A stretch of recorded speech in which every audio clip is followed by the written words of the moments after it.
Hello and welcome to episode 236 of Retro Encounter, RPG Fans' weekly podcast of many topics. I'm Mike Sollosi, and I'm going to talk in the future tense a little bit first. Later this month, we are going to be podcasting about Mother 3, that Japan-only Game Boy Advance classic, and I'm currently playing that game now and I have a lot of thoughts, but I'm going to save those thoughts for the next episode. For the present, playing Mother 3 made me want to talk about a great many other Game Boy Advance RPGs, so we're deciding to bring back an old format, talk about an entire console worth of games, and that console today is the Game Boy Advance. And so for today's special Game Boy Advance dedicated episode, joining me today is Leona McCallum. Hello. Tina Olah. Hi. And Pete Leavitt. Hello there. So, gentlemen and ladies, the Game Boy Advance was a huge success for Nintendo. It landed in 99 or 2000, sold 80 million units, which is a lot. That's nice. That's the fourth most of any Nintendo console, and it had a pretty good amount of coverage throughout the world. Definitely the days of having, impossible to find certain kinds of consoles in Latin America were behind us by then, and the Game Boy Advance, I think, was a massive success. When I was in high school or maybe late middle school, they were all over the place. So we're going to talk about our favorite GBA games, RPGs in particular. Anything is on the table other than Mother 3, because we're doing plenty of Mother 3 talk in the next 2 weeks. So let's talk about our general backgrounds with the Game Boy Advance. Leona, you go ahead and start. Well, I know I was in primary school when it came out, which is about elementary school for you guys. And I remember my best friend had the not the SP, the chunkier one, Mm-hmm. and he was always playing it, and I was so jealous. And I went and begged my dad to buy me the SP when it just came out. And I really, really wanted the red one, but I got the blue one, and I was very upset. No, I wasn't. I was very grateful just to have an SP. And so this was about, I don't know what year it was, but I got Pokemon Ruby, and that was my first game that I played on it. I played that nonstop. Okay, Leona, I am going to not correct you, but make a few addendums to what you said. I know I know exactly when the SP came out, because it was 2003, and I got it that summer right after the school year, because I had wanted the GBA for ages, and I had even borrowed one of my friends for a little while. But the SP came out, and it was backlit. Yes, that was the major point, because but Game Boys before then, if the sun wasn't in the right position, you just couldn't see. Yeah, because I knew that people would complain about the lack of light on the GBA, mm-hmm. which I was familiar with since I had played Game Boys many a time in the past. But this new one had the flip design, the clamshell. It was so good. It was like a Polly Pocket. Yeah, and it was backlit. It was okay. Making a Polly Pocket or Mighty Max comparison was not something I was going to think of, but here we are. And I don't know if it's the same blue you're talking about, but the one I had was the cobalt color, which is which is a bluish purple. Yeah, it had the sort of shine, a glittery shine to it. It was really cool. I liked it. No, I loved that purple. I want a Switch in that purple. That'd be good. Or especially if it's like a Switch Lite that's metallic again, maybe with a matte finish like a DSi XL. Oh man, okay, now I'm getting. Whew. Oh man. Oh my, I think I need to take off my jacket. So are you guys aware that the first SP that came out was actually front lit? Like, it was still lit, so way better than the original GBA.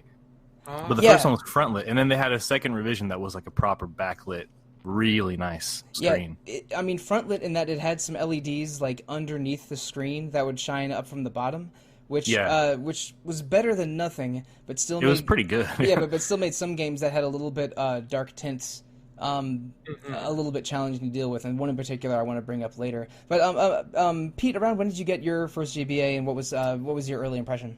It wasn't long after the original was released. Was that 2001? And I got Advance Wars with it, which was the real superstar, and Iridium 3D. You guys remember that? It was a launch, it was basically a top-down shooter, but it had they had some graphical sprite scaling tricks. It looked neat. but it's pretty. I don't know, but anyway, I played a lot of Advance Wars. Iridium 3D, not so much. But yeah, I just that was probably my. I never had a Game Boy or anything, so that was my first handheld game system. I definitely had one of those gray bricks of a Game Boy. Oh yeah, God, the Game Boy. What a time. I grew up in a house. We had a Sega Master System. So I have vague memories of like Phantasy Star or whatever. But we always would, if we got a game console in our house, it was rented. It was like you got good grades, so you can rent a Super Nintendo or something. My first system was a Game Boy, in probably 91 or 92. And I eventually did start to get consoles and diversify a little bit, but I've always had an attachment to Nintendo handhelds. And I think it couldn't have been that long ago. I guess it was spring of 2018. I pulled out the old SP again to play Minish Cap for Retro Encounter, and it still worked fine. So that Game Boy that I got in the summer of 03, or maybe it was early fall of 03, was still working 15 years later. That's Nintendo engineering. Mm-hmm. Yeah, those are great systems, and the battery keeps it charged forever. I got an SP later, and so I don't even know it's used. I don't even know how. Like, I got it probably 3 or 4 years ago, so I don't know how it was used before, and it still is great. So I still don't know how this happened, but my old game, going back in time a little bit, my old Game Boy, the giant gray brick, I had it in a hoodie or a jacket or something, and it got left in the washing machine, and I was when I realized what happened, the clothes were in the dryer, and I was crying. I was sure that my Game Boy had been destroyed, but it came out clean and still working. Oh, great. There you go, kids. Excellent. If you want to clean your SP, just throw it in the washing machine. I do not officially endorse that. This definitely happened more than 20 years ago, and it was not an SP. But Tina, what was your first Game Boy Advance machine, and what do you remember something you played on it early on? So I never actually had a Game Boy Advance. Okay, all right, so you know what this episode is, right, Tina? Yeah. Okay.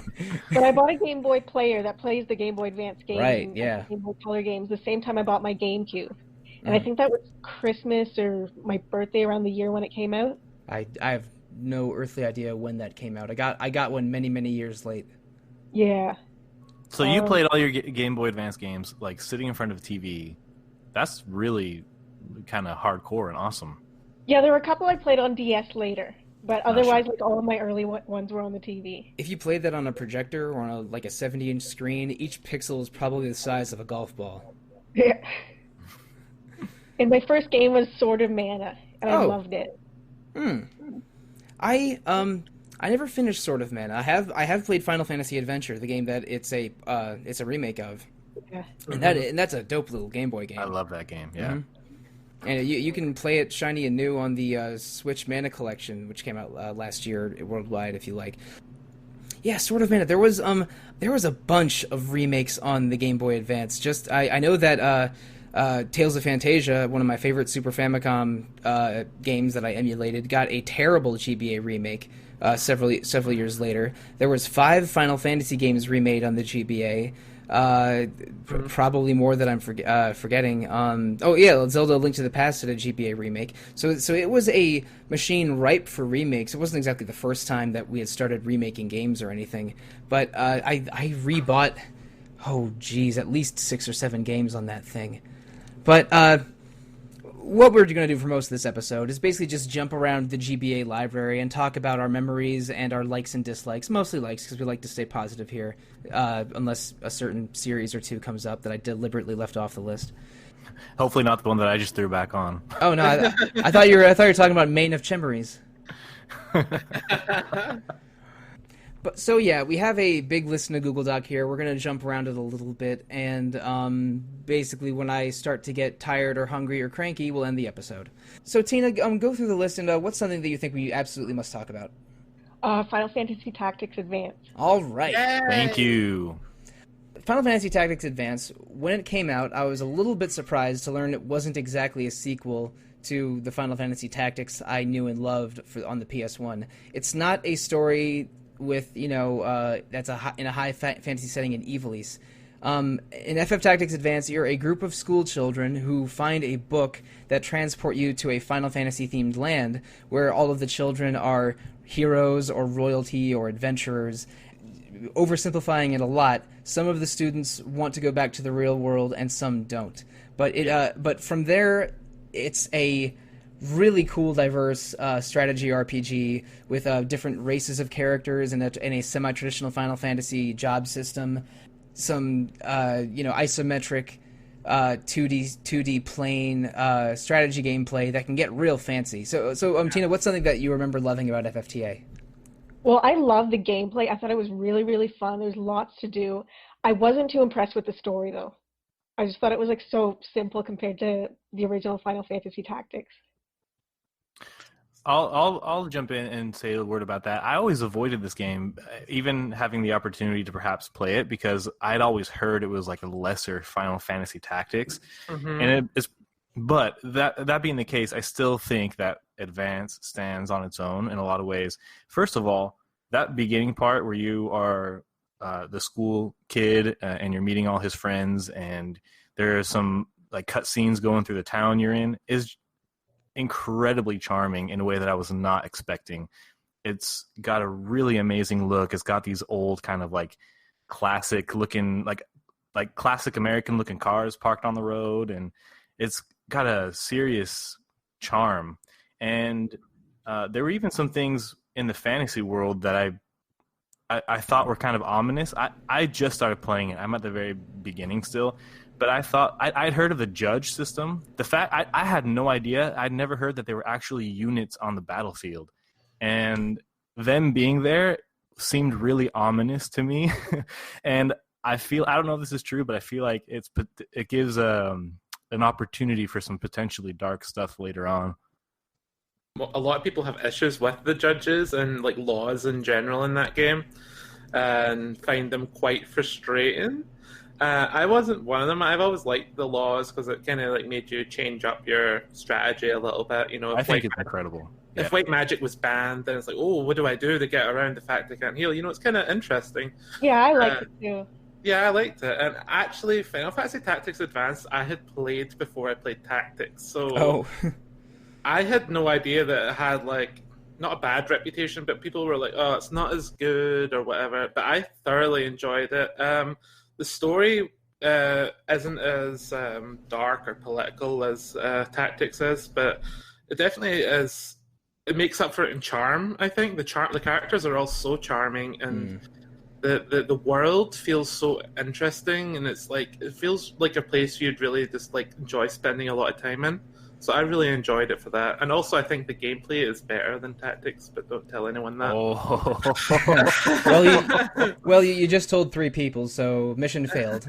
No, but we cut that out of the episode. Anyone listening to this podcast, don't tell anyone else, okay? Yeah, okay, this is all between us. Well, Tina mentioned that some people find this to be lesser than the original Final Fantasy Tactics, and Leona mentioned that some people find the judge system frustrating or annoying, and I am in the center of that Venn diagram. I did finish Tactics Advance mostly because I just love playing RPGs handheld, and what the GBA offered was so far beyond the RPG offerings of the Game Boy Advance or Game Boy Color. Yeah, exactly. But and I did beat Final Fantasy Tactics Advance, and the story actually takes a darker, more interesting turn near the very end, like the last 25% or so. But I didn't like that there was class and armor restrictions to different races. I thought the judges basically sit on the battlefield like referees and will punish you if you break one of the rules that they set at the beginning.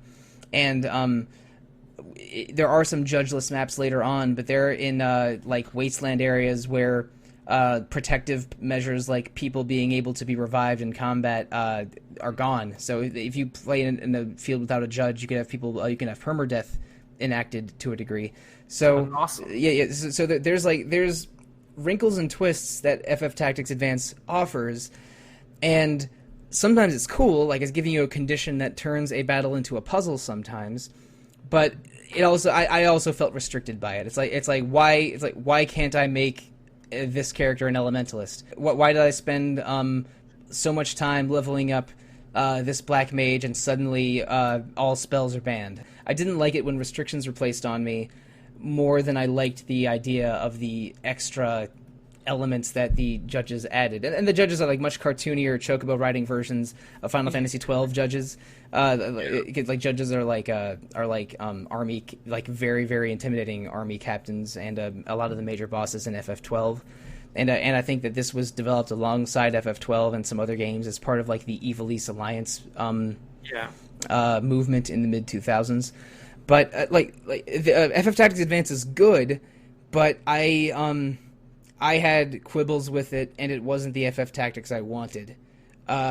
So I'm gonna go next here. I think we'll talk about a game that was much closer to the FF Tactics I wanted. Tactics Ogre: The Night of Lotus is the only Tactics Ogre game I've finished. I've played a bunch of them. I guess I played all the ones that are in English, but this is the only one I actually finished. And I really, really loved it because it was closer to a Final Fantasy Tactics game than FF Tactics Advance was to me. Yeah. It's still isometric with some in a mostly 2D environment, but it's a more traditional sort of high fantasy story. Most of the main characters are human, but you can get real weird with the class system and turn people into undead or angels, or summoner witches. And its story is pretty cool. It sort of takes place on an island that's off to the east coast of a large continent where there's a war taking place, and both sides of the war and the church and other elements all sent expeditions to this island because there's a secret under it that they think might be able to turn the tide of the war on the mainland. And that, quote, war on the mainland is the subject of the larger Ogre saga in Ogre Battle and Tactics Ogre and Ogre Battle 64. So this is like a little side story that's going on. Yes, it is very much a guide end chapter, and I really, really liked it. It was, again, more straightforward than Tactics Advances. I don't think spellcasting doesn't get much more complicated than you can have 3 or 4 summoners, and archery is really good. And it does have a tie-in to the main Ogre Battle story. I forget if it's Ogre Battle or Tactics Ogre, but the big twist at the end of Night of Lotus is that one of the main characters sort of manages to escape the conflict, changes his name, and that's the name of a major character in the other Ogre Battle games. Would it be Destin Debonair, maybe? I'm just taking a shot in the dark. I don't remember what it was. I would have to look it up. I'm playing so much Ogre Battle 64 right now, so it's like... I think it ties into Let Us Cling Together, but let's that game I keep restarting because I think I'll finish it, but then I always give up about halfway through. Which one, Let Us Cling Together or Night of Lotus? Night of Lotus. So has anyone else played this game? I played it. I don't remember a lot of the finer details, but I remember enjoying it. It was many, many years ago. When I was looking for more Final Fantasy Tactics Advance type games to play. So yeah, Final Fantasy Tactics Advance and Tactics Ogre Night of Lotus, 2 really, really good strategy RPGs on the GBA. Leona, what's a game from this list that you think we need to discuss? Let's talk about Final Fantasy V. Oh, all right. Final Fantasy V was on the GB, was the first chance I got to play this one, because it didn't come out on the SNES originally. And the UK didn't get the PS1 anthology version? Not to my knowledge. Well, that doesn't matter because the GBA version is the best one. It was definitely my first chance getting to play it, and I love this game, and it's got such... This is where the job system really started for mainline Final Fantasy, job switching becoming a thing. Well, it was in Final Fantasy 3. But every time you change jobs in FF3, you had a stat penalty until a certain number of battles, and there was not a good version of it. Yeah, no, there was much more power and freedom in the FF5 system, which is an awesome job system. But yeah, please continue. Yeah, no, I think this game's good. The plot is a bit long, I think, sometimes. It's definitely not a focus on the plot. I think it's a very generic sort of fantasy story, until you go to different planets and stuff, but that's just Final Fantasy in a nutshell. It has a main character death, which is pretty interesting. But yeah, I just love job switching and using characters, different abilities they've learned and mash them together. It's always fun to do that, make your own sort of little combinations that works for you. And a lot of iconic jobs got started in this game. Yeah. Has anyone else played this? I adore FF5. Yeah. I started playing it on I think it came out for the PlayStation 1 in North America, but I didn't have a PS1 at the time. That was probably 97 or 98 or 99. But I played this on an emulator around 2000 or 2001, and I really, really liked it. When the GBA version came out, I picked it up, and it's a much better translation than the pretty bad PS1 version. I was going to say that off the top of my head, the GBA version of this game is probably the best way to go. It is. No, I agree. It adds a few end game optional things. It has the best translation available in English. It looks way better than the weird glossy Steam version. That which I think also was released on mobile. Yeah, same can be said for Final Fantasy VI. Mm-hmm. But this is great version on GBA. Great version on GBA, terrible version on Steam. But you're right. There are a couple things that I think were introduced in the first time in FF5.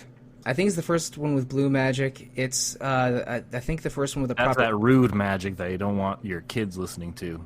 And didn't the white mage have a little outfit with cat ears or something?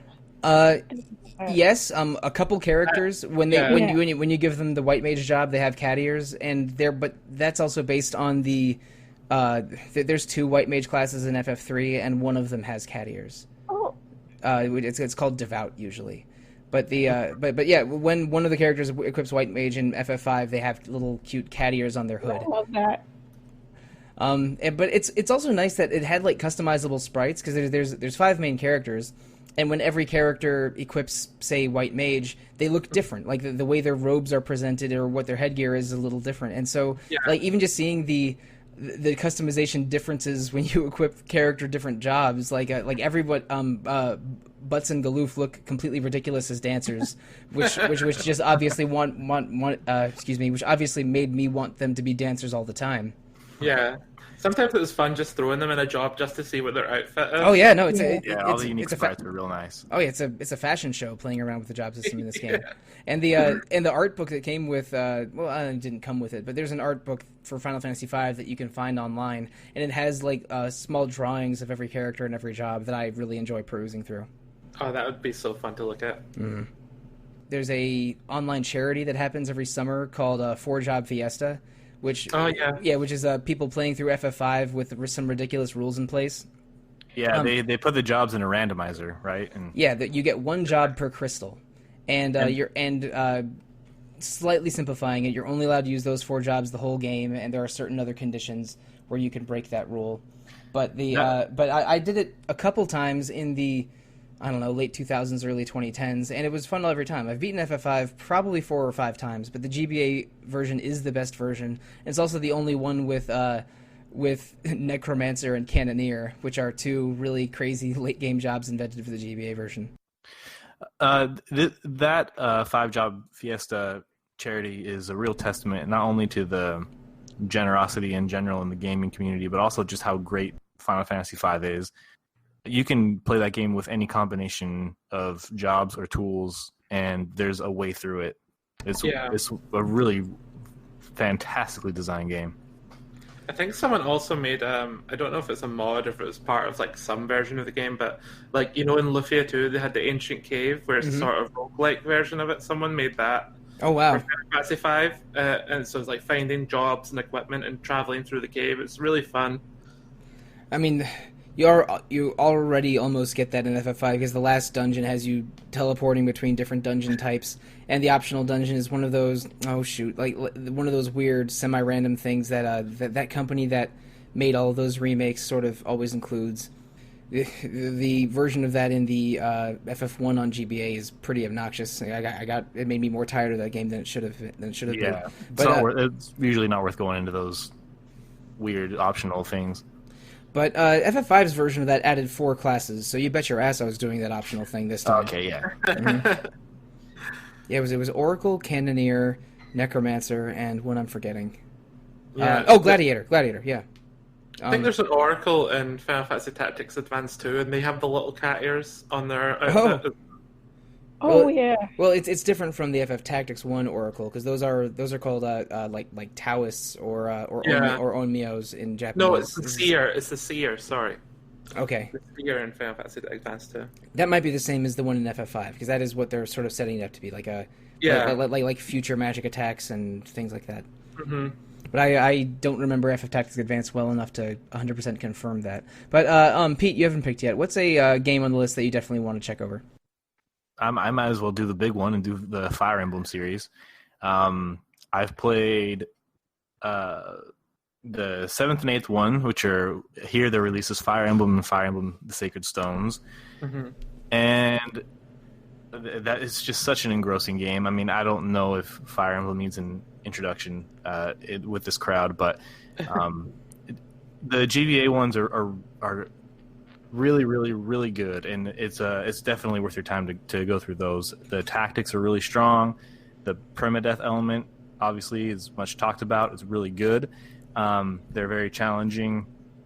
Not quite as challenging as some of the other Fire Emblem games we've seen in the past, but so it's a good middle ground to make sure that you got your thinking cap on, but not without being so terribly frustrating. The maps are a little bit smaller than in some of the console games, which is perfect for the format.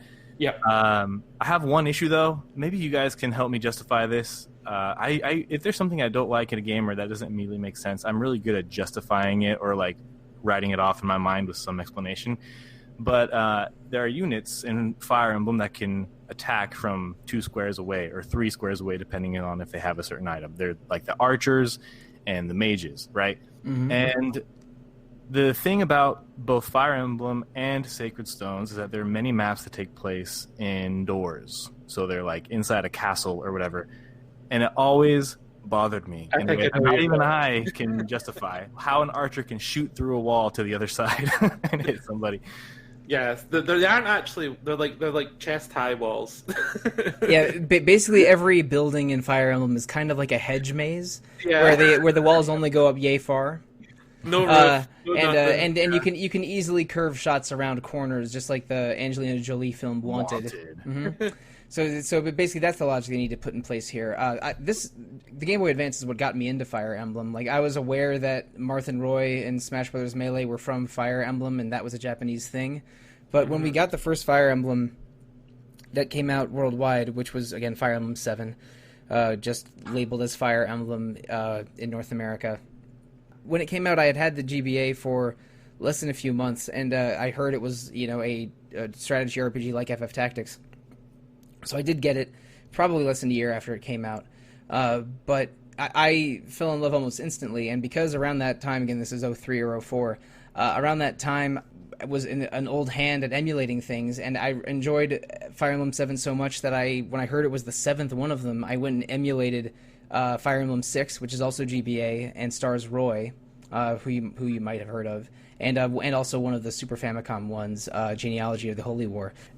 Fire Emblem 6, 7, 8, as a trilogy, great games. Are really good, and you can see the design ideas progress in each of them too. Like, going in order 6, 7 to 8, they each get a little bit less challenging, because with each one you get more character building freedom and just higher stats in general. Like an average character in Fire Emblem 8 will have just higher stats than the character in Fire Emblem 6, because that's just the way that their design philosophy went.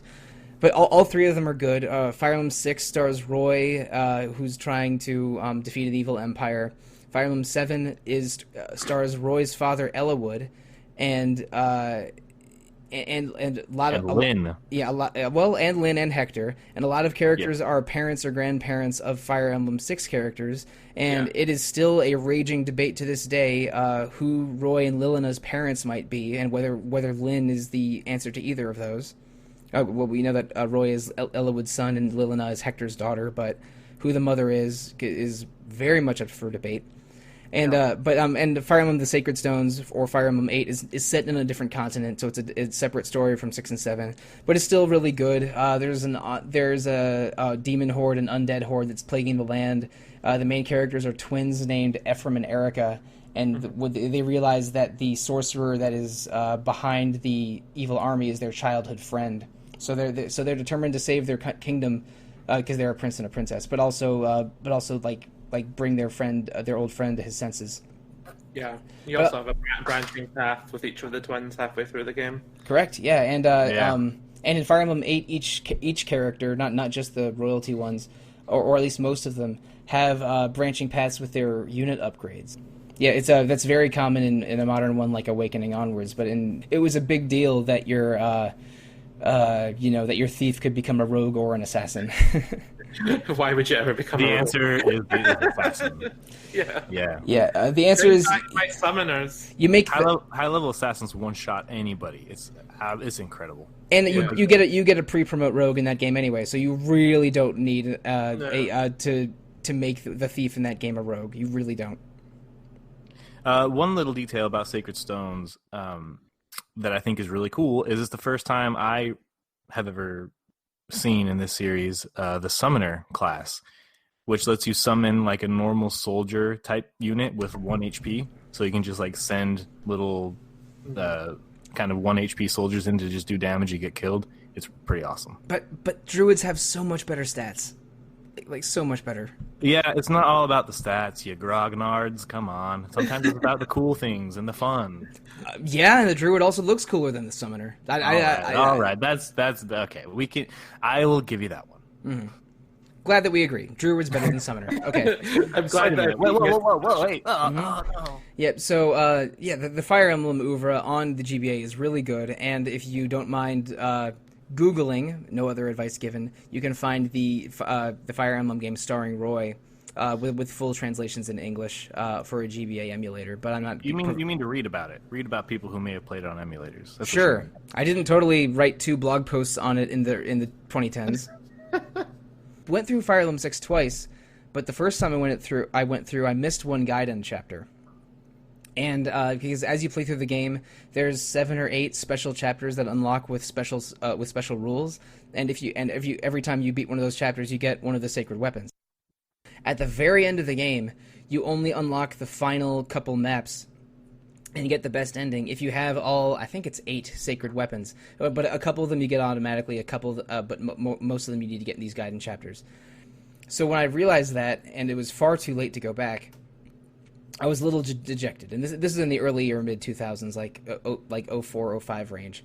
But then I decided to replay the game many years later in the 2010s, and used guides to make sure I wouldn't miss any Gaiden chapters. And it was more challenging, and I probably could not have gotten there without guides. But I did get the best ending in Fire Emblem, the Sword of Seals. It's fun and rewarding, but I still think the middle one of that trilogy is the best. The Eliwood Lyn Hector one. I agree. Yeah, I think so as well. Though Sacred Stones will have a place in my heart as my first one. So. Oh, nice. I always played Erica. Seth is a really good Jagan character too. He's one of the. He's the best one. He's one of the best paladins in the whole series. I really liked him. You can just beat the whole game with him. It's fine. If not the whole game, at least a lot of it, but because he's a good ass paladin. But anyway, okay, enough to talk about Fire Emblem games. We've podcasted about Fire Emblem many times on this one. Sometimes even about Fire Emblem pop music. A month or two ago. Leona, what's another one that we should tackle? Let's do Pokemon. All right. Yay! Yeah, love me some Pokemon. Yeah, I think I mentioned the first Game Boy Advance, that game I got was Pokemon Ruby. I was already a big Pokemon fan before that, of course. I played Pokemon Red and Blue and Gold and Silver on the Game Boy. So I was very excited to have Pokemon Ruby. And I love that Gen 3 holds a special place in my heart. It's a really great generation, and it's a lot of new things were introduced, like the separation of special and physical attacks. Oh, that's right. I think the physical special split happened in Gen 4, but Gen 3 they introduced Pokemon abilities for the first time. Oh, that's right, abilities. That's what it was, yes. Because I remember Gen 4 was the physical special split within types, but Gen 3 introduced abilities, which is still huge. Yes, still huge. Abilities, obviously changed the game a lot. Oh, Every Pokemon has its own ability, and Sometimes they greatly change the Pokemon. Sometimes, you never even notice they're there. It really depends on the Pokemon. Yeah, I think maybe my favorite example of this, sticking to Gen 3 things, I guess. Metacham, its special ability is that its attack is fully doubled at all times. Yeah. So it gets, that can be like hundreds of extra points into one stat. While also from Gen 3, Slacking skips every other turn. Yeah, because it's slack off ability. Yeah, because it has the terrible truant ability. So abilities can completely change the complexion of a Pokemon, and it was a really cool addition in general. Oh yeah, it was very exciting to be like, oh, I caught a new Pokemon. What's their ability? And then you find it's like Runaway or something. But Gen 3 also had the Red and Blue remakes on it, Leaf Green and Fire Red, which were really started off. We were pretty much resigned to the fact we're going to get a remake of every generation until we start remaking the remakes. Well, I mean, we already remade a remake with the Let's Go games in a way. Yeah, I guess that's true. We're already started. But they were really good remakes. I think my favorite remake was the next ones that came out on Soul Silver and Heart Gold. They were really good remakes. But these ones were really good as well. Tina, when we mentioned Pokemon, I heard you let out a little yip. Did you play the Gen 3 Pokemon games? So I have only actually played the remake for 3DS, I think. Or was it Omega Ruby? Yeah, Alpha Sapphire and Omega Ruby. Right, yeah. How different is that from the original? I'm curious. Main plot, mostly the same, then it kind of like adds a whole bunch to it. Yeah, and the online is way better. They add a few extra details and wrinkles with every city. And the Pokemon combat will feel much more modern. But but the GBA ones are good. I have a weird personal history with Pokemon around this time. Around 06-07, my summer job was being a night watchman. And I had a GBA, and I decided, you know what, I haven't played a Pokemon game since Gold, so I'll get one of the third-gen Pokemon games. And I ended up getting Leaf Green. And I played the bejesus out of Leaf Green, and had a file that was almost complete when Pokemon Diamond came out. So I got really, really into the Gen 4 Diamond Pearl generation, but realized when I was doing endgame stuff, wait a second, there's a bunch of Pokemon I can only capture if I have a Gen 3 cartridge in the GBA slot. So I ended up buying 4 out of the 5 games in that gen. I had at different times copies of Ruby, Emerald, Fire Red, and Leaf Green. Because there's only one Pokemon I needed from Sapphire, and that was Lunatone. I can't believe I remember this. I enjoyed Gen 3, but the one I played the most was Leaf Green, and then I used the other ones to farm Gen 3 Pokemon and transfer them to Diamond. Dedication. But yeah, I had a lot of fun with those. I think the starters in Gen 3 are really good. Like who out there doesn't love one of Swampert or Blaziken for real? I heard you like Mudkips. Mm-hmm. And a meme was born. Yep. Pikachu's still my favorite. Pikachu's a cutie. I'm pretty sure you can beat him with a good ground Pokemon. Isn't this game all about beating them? Mm-hmm. Okay, once again, we're talking about... My Doug Trio can kick your Pikachu's ass. Ouch, Pikachu, plug your ears. Advantage, of course it can. Mm-hmm. Well, maybe not Ash's Pikachu. Maybe Ash's Pikachu breaks the rules a little bit. So does Ash's Greninja. Yeah, Ash isn't afraid to play dirty. Man, I was blown away when Ash actually won a tournament in the anime a year or two ago. Do you remember that? So proud of her boy. It made news cycles that Ash won a damn Pokemon tournament. Instead of replaying Rocky 1 over and over, where he loses in the final match, but at least made friends along the way, Ash finally gets his Rocky 3 moment, where he triumphs over superior opponents.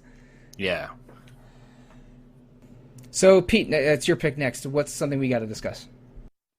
We can go a little bit out of the main kind of stream a little bit, and talk about this awesome game, Boktai.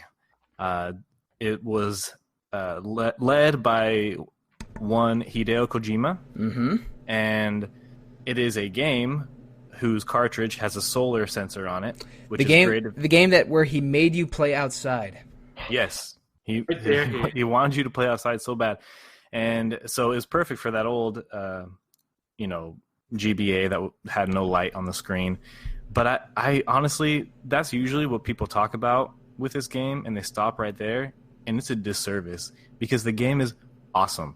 You are a vampire hunter, and you have a solar gun that's powered by the sun, and so you have to let your sensor actually see your physical, real-world sun to recharge your weapon. And it's an action RPG because you level up your gun, but it's also a bit of an action, it's got some stealth elements. There's definitely some Kojima-isms. There's leaning up against the wall and tapping on the wall to call enemies over to you to make them investigate the sound. And there's some decent puzzles in it. The combat is actually pretty cool. It's a nice isometric kind of run and gun shooter. It's got really great bosses that are all kind of a different kind of vampire. They have cool attack patterns. It's fun to learn them. But the thing is, once you defeat the boss, they show up in a coffin, and you have to attach a chain to the coffin and slowly drag it out of the dungeon. So all the while, you're still beset by the enemies that you faced before, but you're walking at half speed, dragging the coffin like old Django or something. And it's just so atmospheric and so cool. And you have to take it outside to this. It almost looks like a pentagram. It's like some symbol on some crop circle thing or whatever on the ground. And you have to do this in the daytime because you have to then banish their soul forever using solar energy. Yeah, you need to use an exposure ritual to defeat them permanently. And so it's like another boss battle where they're trying to escape the coffin. And another cool thing is if you leave their coffin alone too long when you're supposed to be dragging it out, they can escape. The coffin starts to shake and shudder, and I think they escape. Isn't that right, Mike? I think they regenerate while they're in their coffin, and if you don't take it to the pentagram in time, then they escape. I only played the first one a little bit, but now I understand better. Now that I know spaghetti westerns a little better, I totally get why the second one was called Solar Boy Django. Even though I never played that one, but yeah, it is kind of wild that Hideo Kojima leaving his Metal Gear Solid bubble to make a sort of goofy, colorful GBA action game that has you holding the back of the cartridge up to the sunlight. Was it possible to even finish these if you didn't take them outside? Probably not, because really it's You need it for that ritual. If you had a certain kind of lamp, I think you could, but it would. A regular light bulb wouldn't work. It had to be a. I'd have to look it up. You could find an online guide to the best lamp to emulate the sun for this game. It has some. I remember being curious about these, but I only had the Game Boy Player, so. Yeah, that's right. Oh yeah. Yeah. No, what you got to do is you got to have the cord from the GameCube to the TV go all the way up to the window. And maybe set up a system of mirrors to have it shine directly in the GameCube's face, like it's Joe Bryant or something. It's like a portal puzzle. I have a different problem. I live in Scotland, and we never get the sun. Oh, that's right. Up. Oh and no! If you lived in Alaska, you probably could play this game, but only 4 months out of the year. Mm-hmm. Yeah. Well, if you are privileged enough to live in a place where you can get the sun and play this game, it's honestly on a system that had Castlevania games and stuff, this is still one of the most atmospheric and singularly just unique games. That's also awesome. It doesn't just live and die by how unique it is. It's a really cool game. It's a lot of fun to play. It's kind of creepy. You're taking this coffin out into the sun and fighting it, and it's shaking around trying to fight you back. And I mean, there's nothing like it. And it's awesome. It did have a sequel, but which was called Solar Boy Django or Zoktai, I think, in Japan. Did it come out? No, it came out in North America, but I never played that one. But it is a cool, unique game that is definitely worth playing. But again, most of my memory of it is how bemused the gaming press was that there was a game with a solar panel on it that you had to play outside to get the most out of it. Honestly, it's a gimmick that justifies itself. It's, for me, the game. I played this game emulated as well, and it's still cool. But there is something about having to be outside, like the physical world interacting with your game world in that way. There's truly something there that works. Is Boktai a Strand game? I don't even want to think about that. It's pure in my mind. It will remain as such. But I did allude to a game at the beginning of this episode that needed the backlit GBA SP really badly. And we did just talk about a Konami game about vampire hunters. You mentioned there was a lot of good Castlevania games on the GBA. So this is the awkwardest, most unnecessarily long transition ever to talking about the 3 really good Castlevania games on the Game Boy Advance. Circle of the Moon, Harmony of Dissonance, and Aria of Sorrow. I mean, I don't know how to say this. All 3 of them are really good. If you like Castlevania and have access to GBA games somehow, you should play all of them. But Circle of the Moon was weirdly a launch game on the GBA. It came out right in 2003. And it's very poorly lit. It's hard to see details or even the sprites if you're playing on an old GBA. So like getting an attachment for the old GBA or playing it on the SP is the way to do that one. But all 3 of them are real good. The patron saint of Castlevania, Koji Igarashi, was only heavily involved in the second 2, but Circle of the Moon has really great boss and stage design. You collect cards for special abilities that are semi-random. Harmony of Dissonance, it has sort of floatier controls than the others, and it's really only about collecting accessories and whip attachments, so there's not a lot of customization there, but it's still solid. And Aria of Sorrow is one of the really popular ones. Stars a character named Soma Cruz who collects the souls of monsters, and it sort of becomes almost a Pokemon or SMT game in how you're trying to gotta catch them all in Aria of Sorrow. But all three are excellent, and were the beginning of a really good run of GBA and DS Castlevania games that went from something like 03 to 2010. It was just a lot of fun, and Aria of Sorrow is probably my favorite of these 3. Maybe my favorite of all of the handheld ones, but they come very highly recommended. I have never played a Castlevania game in my life. Oh, Leona. Sorry. And I even know that you love Konami games with vampires in them. That's true, right? Oh, yeah. Is this a Suikoden spinoff? Is that what you're telling me? Yes, it totally is. And you aren't a true Suikoden fan unless you play all of them, Leona. Not me either. Okay. You'll understand when you solve the puzzle after beating 10 of them. Now get to it. I can't wait to beat Necklord again.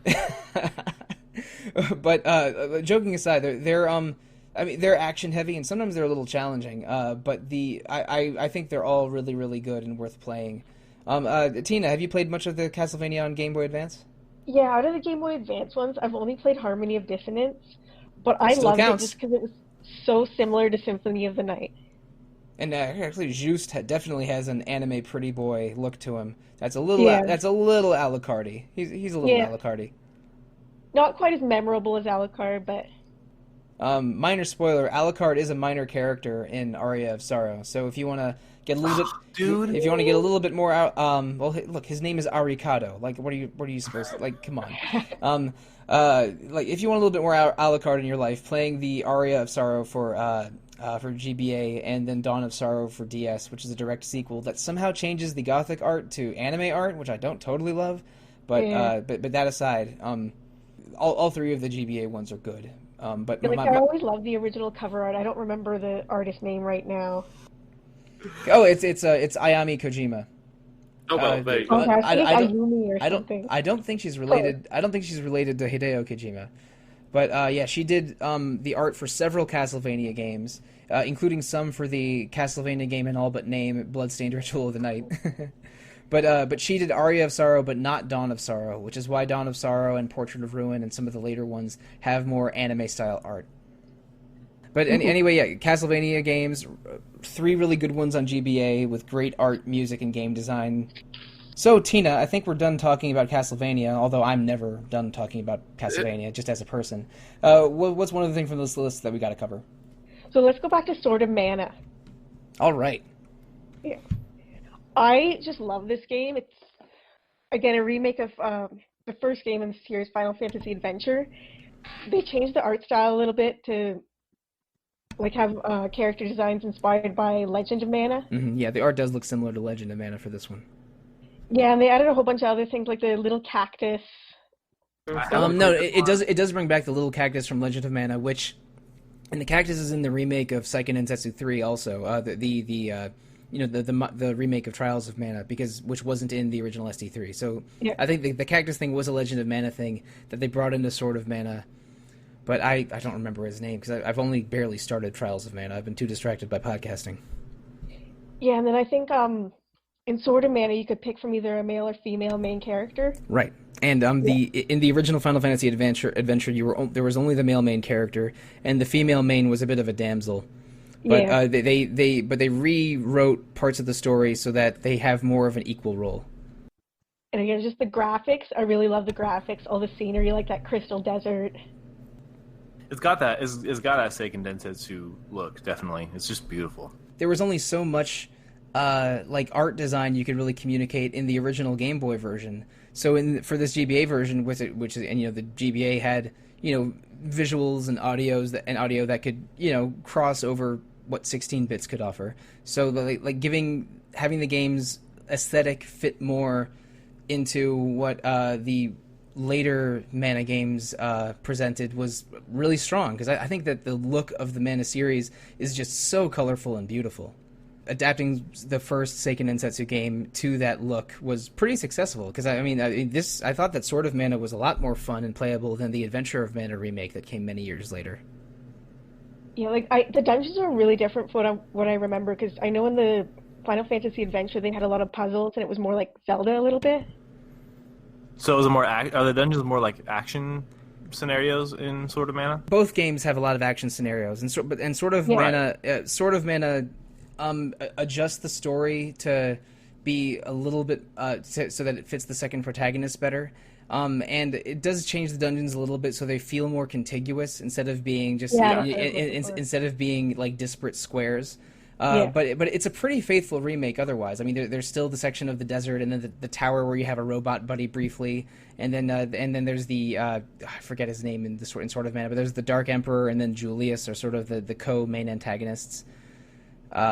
This is a good adaptation of a Mana game, and I would say maybe not as good as Secret of Mana or Seiken Densetsu 3, which are two games I hold in extremely high esteem, but definitely a worthy game. And I sort of like the GBA version more than Adventure of Mana, which I think came out on like mobile and PC and Vita. Vita had one, yeah. Yeah. I'd have to look at a list, but Sword of Mana is a really good remake.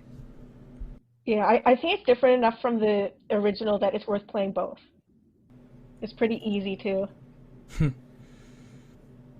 I don't remember how hard it was, because original I think is probably easier than Final Fantasy Adventure, because Final Fantasy Adventure could get really tricky. Yeah, what I had with Sword of Mana was the final boss. Mm-hmm. Yeah, I just remember that Final Fantasy Adventure, sometimes the hitboxes were understandably and as you'd expect them to be, a little difficult to predict. Mm-hmm. Yeah, it's Sword of Mana is a much more technically proficient and I think much more beautiful version of that story. But both the Game Boy version and the GBA version are good games, and I would recommend either ahead of Adventure of Mana. Okay. Or almost any Mana game after this, right? They kind of took a nosedive. Yes. Okay. For a while, Sword of Mana was the last good Mana game. Because the good ones are Sword of Mana and the four that came before it. When they tried to revive Mana in the mid-2000s, the less we talk about Dawn of Mana and Children of Mana and Heroes of Mana, the better. But it's making a bit of a comeback, because I think that Trials of Mana, the recent remake of SD3, is much more competent than those bad ones. But Sword of Mana is, I think, one of the good ones, for sure. Yeah. Okay. So let's see. I think everyone's gone twice. Does anyone? So who wants to go next and pick something? Well, I think I should mention Golden Sun, because the last I did a whole podcast on playing the first one. I still not done the second podcast on. Oh, really? The Lost Age. Yeah, I still need to get that done. But yeah, I love Golden Sun. It's such a throwback to the good days of RPGs, and it's got a really nice story, great characters, and really fun battle system. But most of all, I love the puzzles. The puzzles are so good in Golden Sun, and it's so good. It's not just dungeon puzzles either, because all the characters have psychic powers. Yeah. There's puzzles in the nature of go around and read the minds of people in town to uncover a secret. And the psychic powers that you use in dungeons do have some really clever dungeon puzzles. And I think that the GBA was a time where budgets were low enough and development time was long enough that you could craft some really intricate puzzles that still looked good. The puzzles in Golden Sun and Golden Sun: The Lost Age, I beat the first one but never finished the second one. I think I only made it about halfway through. Are really, really strong. Like when people complain about modern RPGs not having great puzzles anymore, this is the kind of look at this game. Yeah, this is the kind of game that they'll throw back to. Exactly. Yeah, this should be an example of what good puzzle making in RPGs are. I really enjoyed it. It's such a unique game, but at the same time also feels like it's just a warm hug because it's everything I love about JRPGs all in one game. And also you get a lot of character customization in this too, because you find these little goblin looking spirits called Jinn, but depending on what element of Jinn in what combination you give to which character can sort of transform their skill sets and stats in a way that's really fun to mess around with. Yeah, never fully understood it, but did know enough to mess around with it. And this game makes a really great first impression too, because on the GBA screen, the battle scenes are pretty dazzling. It's got that depth. It's almost like a pop-up book look.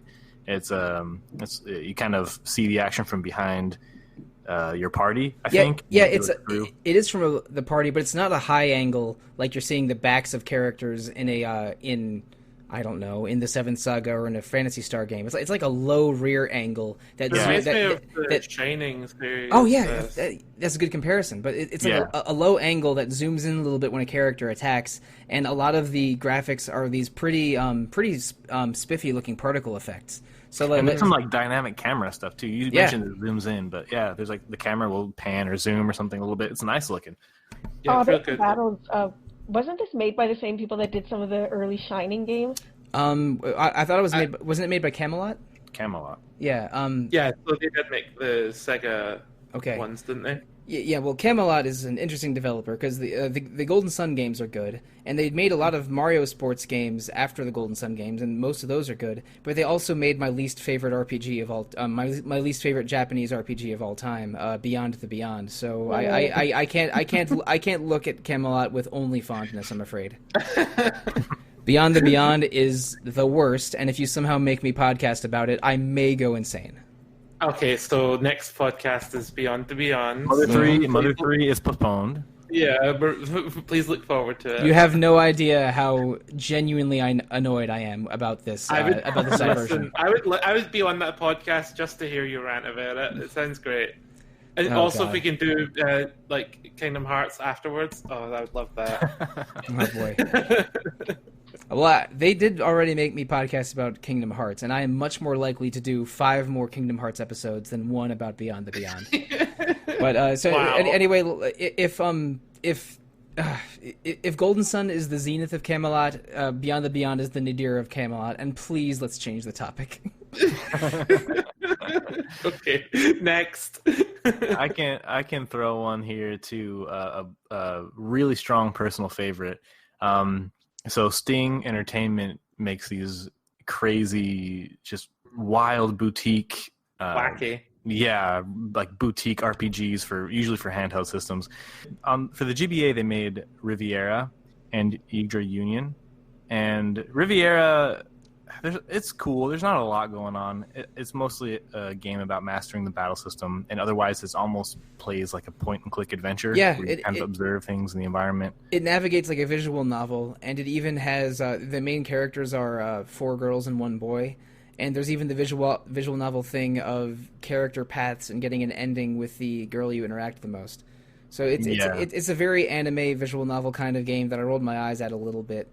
because there's a oh no, I stepped into the bath with her kind of scenes, almost like there's It's very cheesy. Yeah, there's several of those, but it's oh no, I fell on top of you, then I yeah. had to slap you. Yeah, but I don't even remember the characters' names. I mean, so I definitely identify them as boy, archer girl, magic girl, witch girl, and scythe girl. Scythe girl was my favorite. But she's the one I got the scene with at the end. But it's a competent RPG with some pretty good battle system with it.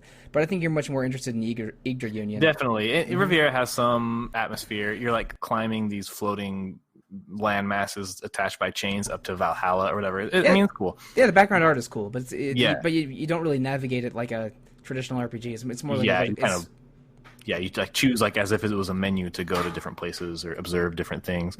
And it was remade for the PSP and probably other systems where it looks a lot crisper.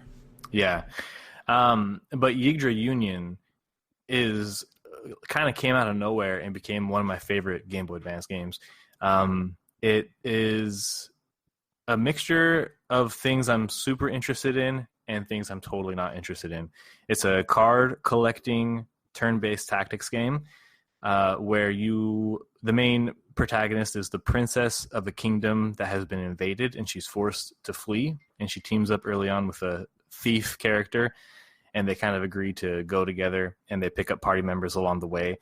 And it's got this card collecting mechanic, which is more of just like finish a mission and you'll get a card.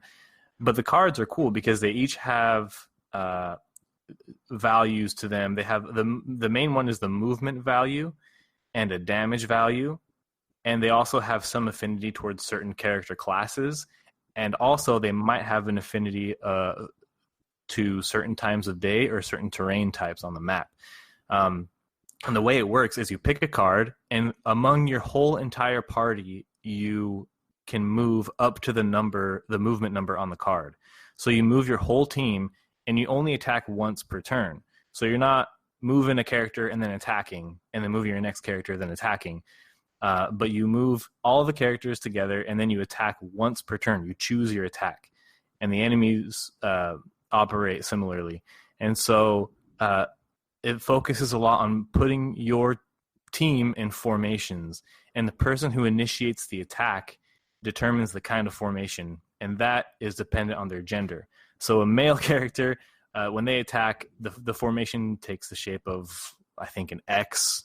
This might be like, it takes the shape of an X, I think. And if a female character attacks, then it's like a cross shape, or vice versa, something like that.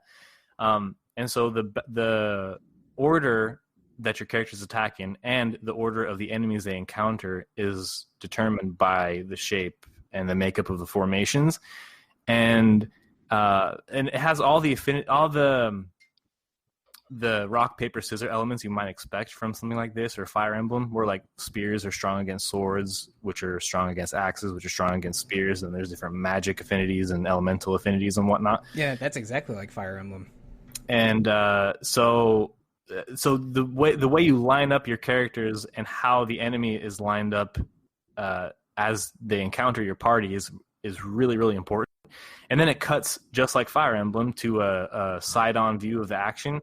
But you can either command your troops to be more aggressive, which depletes a bar at the top of the screen, or if you do that by pushing the right arrow toward the enemy, or you can let go of the D-pad, and then it's just like a normal attack energy. Or you can go back and like lay off the enemy, which builds the meter. And depending on the unit that's attacking and the card that's currently being drawn, if the meter is full all the way, you can unleash some kind of special attack or some kind of special move. And so it's got all these wild combination of systems. Yeah, this is a really intricate combination of systems that I'm already, not having played this game, I'm a little intimidated by. It's very intimidating, and it does take some time to figure it out. It's a game that it kind of rolls out its encounters at a pace where you kind of catch up to the game as it's introducing new things to you. But it's extremely satisfying, and it's perfect for the GBA because it requires so much of that critical thinking and that kind of tactical mindset, but the maps are relatively small. They go by relatively quickly with relatively few combat encounters. So it's in a way, it's very intimidating, and it's biting off a lot, but it also is bite-sized in a way that makes a lot of sense for the format. And I think, it's not for everyone. It takes time to learn, which isn't usually something that's guaranteed to click with everybody immediately. But it's so satisfying once you figure it out. And most of that stuff becomes second nature in a way where you can focus on the actual tactics. It's really neat. And the art is by Sunaho Tobe, who does a lot of Sting Entertainment games. Yeah. So all the characters and everything, they're just lush and just really full of personality. The art style of Sting is what I don't know if it's what draws me the most to them, but it's something I sort of consider signature to them. They made a really mediocre PSP RPG called Hexus Force that I can't believe I played 2 routes of, but it's at least had nice art that's consistent with. It's got nice art. Yeah, it's got nice art. And that's not nothing. You want the games you play to look good. People that say graphics don't matter are lying, because even if a game doesn't have advanced graphics, it's a boon to have appealing ones. Yeah, I mean, like, maybe graphics don't matter, but style matters. Yes. Yeah. And the story of Victory Union is kind of straightforward, but it's nice. The characters are fun.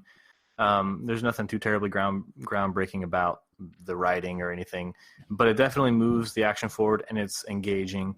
But yeah, I mean, it's a game that's pretty easy to get right now on the Game Boy Advance. Was it ported to other systems too? I thought it's on the PSP. Yeah, okay, yeah. Ported to the PSP. I think I have seen it digitally on PSP. That might be how I own it. Yeah, I think it is. Yeah. Mm-hmm. But it's again, kind of like we were talking about Boktai. Victory Union is the kind of game you probably will never see again. It's a game that's not going to come around very often, and it is very successful at what it tries to pull off. All right, cool. Thanks for that, Pete. I was aware of Victory Union and had read about it, probably on enthusiast websites like RPG Fan, before I joined the website. But I was always a little put off by it just because of the complexities of it, and because I was definitely not lacking other games to play at the time. But it does sound interesting. It is the kind of thing where if I'm looking for a curiosity to play, it's worth checking out, because it's, I don't know, just because of that unique combination of systems, it definitely makes it a curiosity. But we still have a lot of games to talk about, and I don't want this podcast to go on for 3.5 hours. So before we close, I definitely need to get some time off on Mario and Luigi Superstar Saga. You can't be a GBA RPG podcast without. No, if I were to identify my favorite GBA game, I don't know if this is the answer, but it is a contender, because I love Mario and Luigi. It kicked off a series of RPGs that I think is 5 or maybe 6 games deep now. But in all of the Mario and Luigi games, Mario and Luigi navigate through an isometric space with Mario controlled with the B button and Luigi controlled with the A button, or vice versa. Because I mean, you can have them switch which one is standing in front with the shoulder buttons and adjust their skills as such. But you use combinations of, like, depending on which brother is walking in front and whether they're commanded to jump, use a hammer, or use a fireball. All kinds of weird navigation tactics, like Mario pounding Luigi with a hammer, which has him tunneling underground, or Mario standing on Luigi's shoulders, which lets them spin and do a floaty jump. And so there's all kinds of real goofy navigation tricks in the game, and that also communicate to battle, with each brother controlling with either A or B, and everything from timing your attacks to jump on enemies to when to defend against enemy attacks are, just manipulating. I think it's A for Mario and B for Luigi, but I'm less than 100% sure. I'd have to replay this game, which I am kind of keen to replay this game. I've tried to I've tried to get it to appear on Retro Encounter before, but it's never won the staff poll. It's an extremely good RPG, both for especially for how clever the combat and navigation is, but also for just how beautiful and stylish it is. This game is hilarious.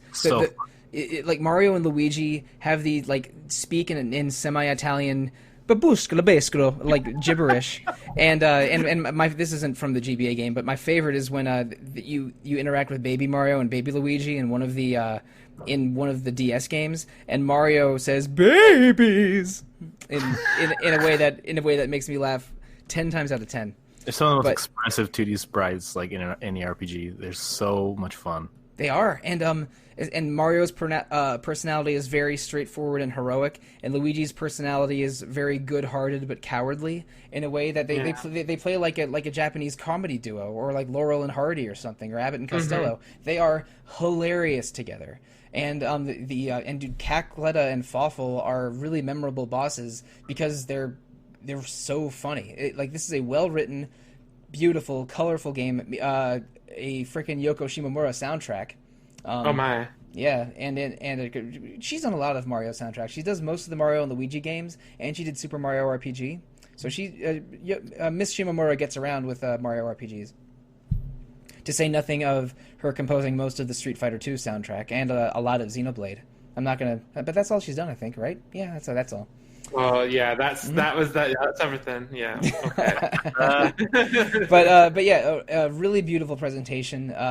Really good music, really elegant gameplay. Just like getting so much out of the just A and B button for action inputs, and then L and R to switch whether you're using your hammer or jumping or fireballs, and then just really inventive combat where with everything from dodging to special attacks is done with just combinations of A and B.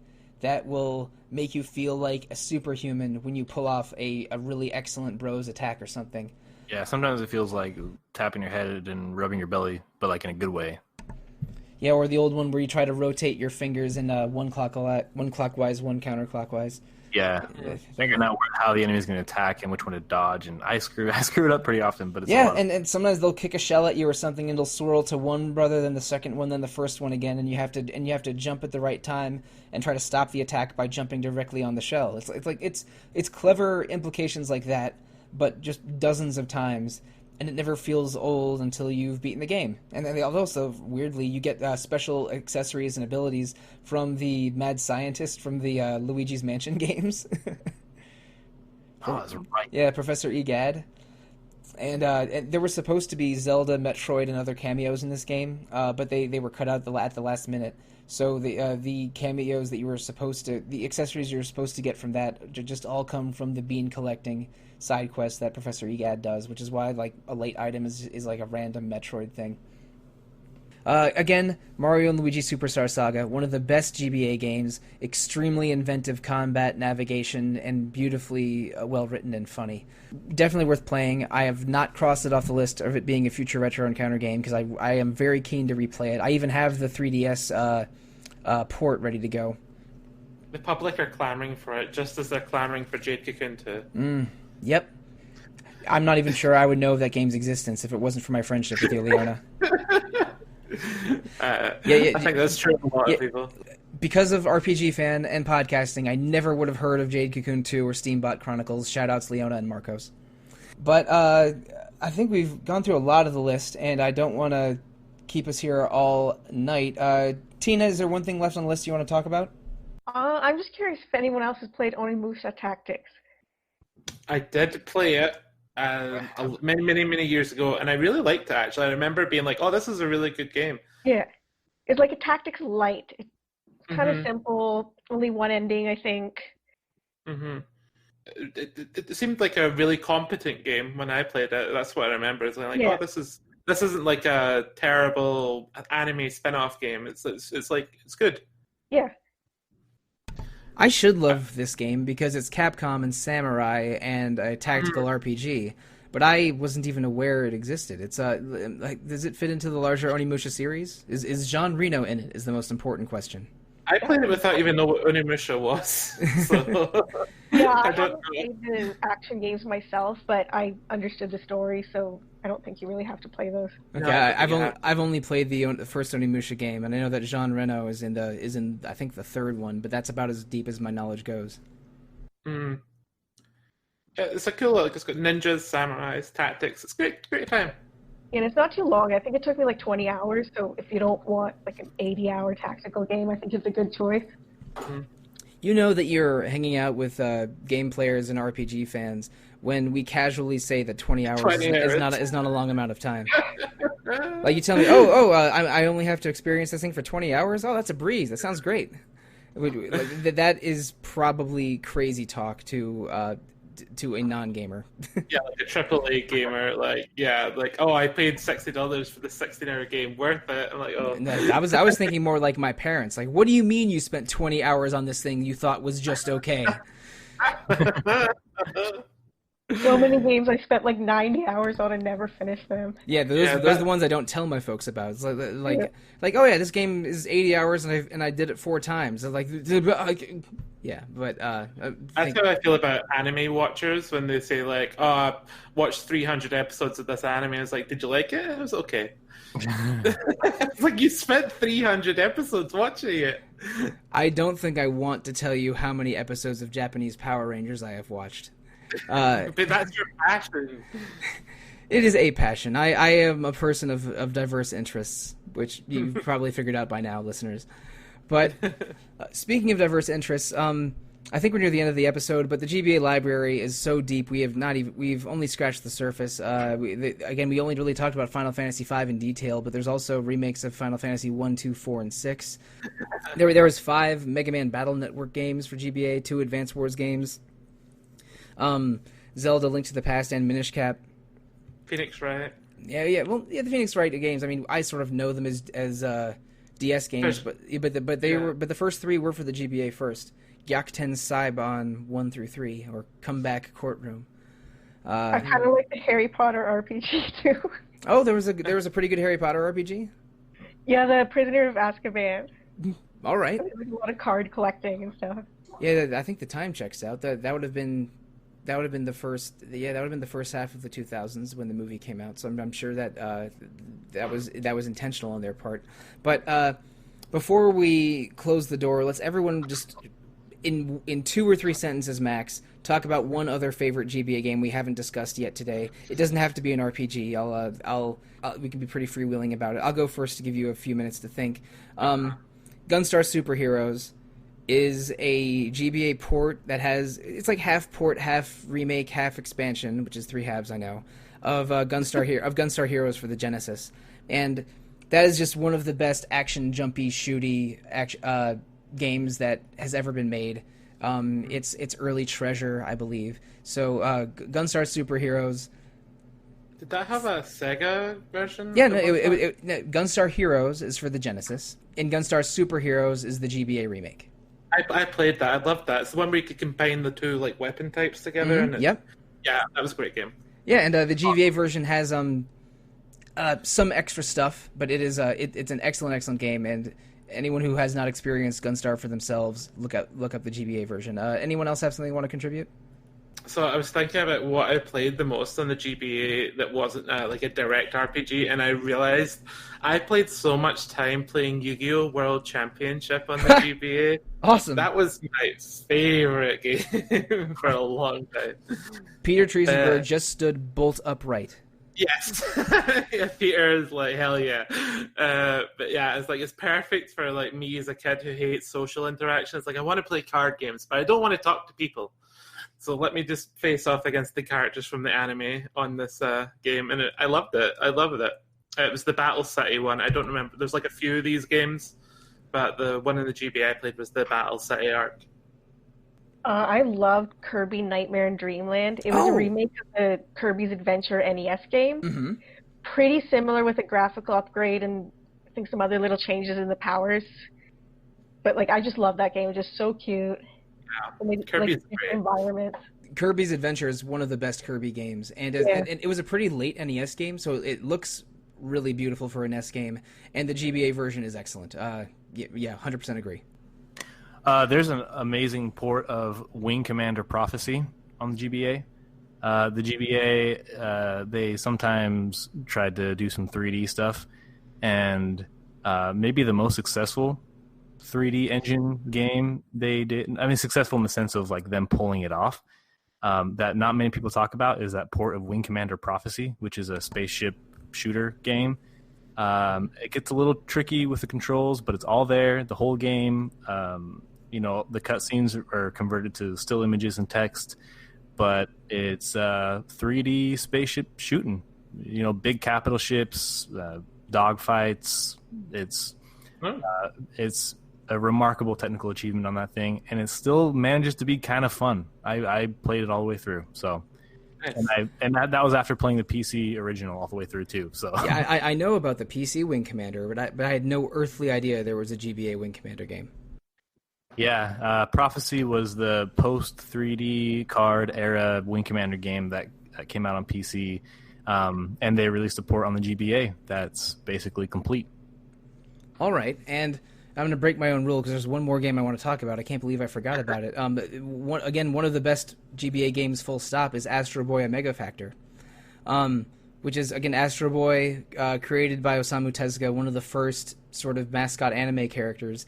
And Omega Factor is a GBA game where it's part shooter, like part run and jump shooter and part flying shooter, where Astro Boy is on a world-saving mission, but he interacts with characters from the entire Tezuka universe. So there's he meets Jungle Emperor Leo, aka Japanese Lion King, 10 years before Lion King, and Phoenix and the characters from Metropolis and other stuff. But it's a really, really good action game with some RPG elements. Astro Boy Omega Factor, for if you want to not just play an anime game and learn some and get an anime education. Nice. But all right, if I'm cheating by bringing up Astro Boy Omega Factor on an RPG fan podcast, where it's probably time to get to the end of the episode. As we mentioned at the beginning of the episode, next week is we're going to have another 3 episode and then another one the following week. And I think I mentioned last week also, but in June we are doing 2 episodes on Yakuza 0. Is it an RPG? Is it not? We don't care. Leave that as a Facebook comment. But it's a game. It's a game that several people on RPG Fan are passionate about, and we're gonna have a. I'm really interested to try my first real Yakuza game and talk about it next month. Listeners, if you want to reach out to Retro Encounter directly, the best way to do so is to email retro@rpgfan.com. RPGFan.com also has message boards, a Facebook page, an Instagram page, a Twitter page, a Discord server, and a Twitch channel with something streaming basically every day. And also hosts 3 other fine podcasts, Random Encounter about randomness, Rhythm Encounter about RPG fan music, and Phoenix Edge, which is hosted weekly and is mostly focused on current events. You can review Retro Encounter on and the other RPG fan podcasts on iTunes, Google Play, Spotify, or however you are listening to us. Please provide any feedback you are willing to provide. So, panelists, before we sign off for the day, let's tell the listeners how they can reach us individually, starting with you, Tina. Kittensoft39 on Twitter. All right, and Pete.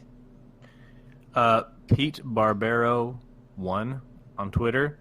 That's numeral 1, or Regulation Gaming on Instagram. And Leona. You can find me as Star Mongoose on Twitter and the RPG Fan Discord server. And I have a Twitch channel called Star Mongoose RPG Fan. I'm playing Final Fantasy 9 right now, but by the time this goes on, I'll probably be on Final Fantasy 6. Oh, excellent. And Yep. I didn't know you were streaming FF6 next. That's great. Is it gonna be the GBA version? Come on. Come on. Yeah, Oh, really? Okay, that's cool. It's a great version. I'm a little surprised we didn't talk about it, but there's just too many GBA games to talk about. It was, yeah. And listeners, as for me, you can find me on Twitter at The Real Monsoon most of the time, at Evoker for Dogs other times. I also have a side podcast called Bravely Distanced that I have been starting to update in May in earnest. And if you want, Leona, you are appearing on a future episode, but that one is not ready for prime time yet. And you can also find me on the Discord as Monsoon Mike, and on RPG Fans Dead Forums as Monsoon. Thank you, Leona, Tina, and Pete for joining me for this GBA adventure. I have been getting very intimate with the GBA. I've been playing Mother 3 for about a week or maybe just 5 days. But there's a lot of good stuff around here. It's definitely a console and a library worth exploring, and I think it's made a really good episode. Thanks for joining me. Thank you. So listeners, thank you, good night, and good luck.